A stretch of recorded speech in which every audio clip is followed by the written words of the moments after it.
Tala falava, o tātou tala fou, mole ni Aso Tofi. Ua tofi nei le afiong ia tuau pepe asiata Jerry Walworth, ma Palestinian Associate alonga Samoa, ma le Komiti Olimpika, le Sesnok.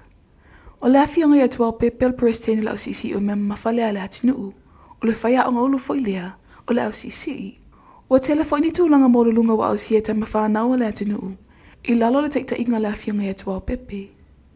E leo toe pōse di le atinuu, I le te leo le sawa lea te mali I le atina ina le ta alonga sisi I Samoa nei.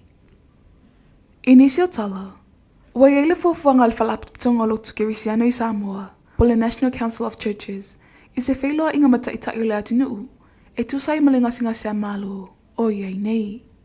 Saunua le presidente le whalapatonga o lotu kerisiano, le sisunga le whewhi au malo lo manu malo, ia aisoli uni, o lea fuafuanga e whailoa iei male malo, e tala noa ina ini awa le fo iei le whawhi tau le iei nei, ma whailo i le atunga lungo e kale sia taitasi, e whatatau le ngasinga sea malo, ua tūla I mai. E peiona sila fia I le atunuu, e o mai lawe le taimili nei le ulo tonu po a fia se aso, e toi tau a fia le fono le palemene, talo mai le fono muli muli, I le amatanga le masina, ua mawai. Ua tala sanga ina le matanga luingo leo le mamalo le atunuu, I se feso soani le tapsa I lia leo le alii, iato e se tu uanga. Sa noa le afionga le komisino leo awa pa aulo I Tino Filipo. E to ese le ima ua fu, ma le linga ua nga isu le warrant of arrest le report. I si fu mka upi nga afia mua mai ina mako wawai e puto le e whawhi fiu whamusino, skaka hui le skaka ia kura funga. Le hui mo mikala o mo mi formation New Zealand. Sai de vai ngal mangko mo o ke ore di sai king New Zealand mangko mo so a pongo kulanga nga le fa te ia nga ia winga ia fa di mai tula. So no au pau. O le manu ngalawa le matanga luengo le sanga le mua la tinu lau tele. O nei ei masalo. O lo u mia pea. Ele ali ia to ese tu uanga. Lea upenga malo si. I le whailoa inga la vaenga tu stalam fasala lau. Ma le taitai fono le vaenga wha upawhai le whaatoa le atua Samoa ua tasi, le afionga la auli le watia Schmidt. Na whasilingi ai, pe aulo na finangalo I manato nisio le atinuu. E whaapea, e te tau na whaamatu umai tu pelo o whaanganga o miliona tala, e whaia inga le menga whalele ia moa fi ele tise, ina ia wawe ana fo ia, le a whaafita auli. Te le I whaalongo se tangata to tasi. Sao noa mele.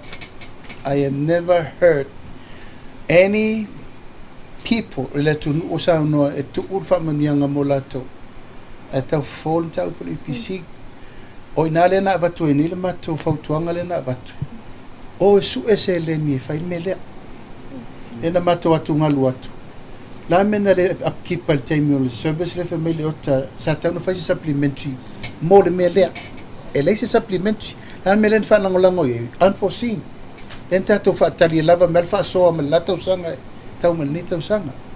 E pei o le milion. E nai tau tisi fia. E tele upu matal alal mele waye. E si tato vai vipo lale manui o le tunu ula waye le milion. O tatia pe la le tūlanga o le fina ngalo wa o tele I whalongo I sesi ufa pe mai. E tu le milion na e mai momo e la kao fia la milion ngasa fo ia nga uporu le pe pao. Le taitai fono le whaatoa toi le atua Samoa ua tasi, le afionga la auli le watia Schmidt. Ua whaamala sia nea le whaalapatonga o whaapatunga atu pele nupi wha. Le whaatinonga le pokalame le soifua malolo ina, po le health scheme. I tangata whaisawhanga uma Samoa. I le mai ai, ona whiutanga I malea tinu lau tele. O lea vaenga e whaapea e tolu se lauta ala le tupe, e ave ese mai whaapatunga tupe, po sawhanga la au whaisawhanga, I tausanga te itasi, mo le pokalame o le health scheme. E whaamoe moe fsosani e ngasi ngasi e fia malangati e tinu mamau. Motonga fitinga. Wana ole lua atinuu, o lo mawhaina malanga atuai Samoa motonga fitinga. Wana o Intia, ma New Zealand. I tala muli, ua matanga luenga whalelea I wafu ume lua, I muli whanua masalelonga li motutele I salafai. O ne inga luenga whalelea o fia ele toi whaafowina, o whaleleta ua I muli whanua si tulou. O le whaituto euro whale umaita avale, peanga I atu le wafu I muli whanua. Whapei ma se vaianga whapitoa mo pakanga o taawale, I muli whanua ma salelolonga. Whaila mai se pepa whamatalanga, mai li pulenga wafua Samoa. E leo iei se tutongi lulu whale ma lulu whafo tangata, whapeata awale wafu umai lua. Ta ua ila fionga plasili so alo whaleli ima kuresa so alo. Wana ole vaenga ufa pitoa mo bakanga o ta awale, e tutongi. Ono vaenga ia, olo iei leo whaingal wengai wa aya lei tu. Ai meise lawa i teimi umai ai malanga waa, ile a fiafi. A isi vaenga ole whanua, ele ai se tutongi. Ole whamoe moe ningal wenga whaleleia. Ole manu ngalawa le songa le mua le atunu lau tele. Mo whewa inga, ile vau mo tuelua. O tātou tala fou nā Aso Tofi, tō wha soifua.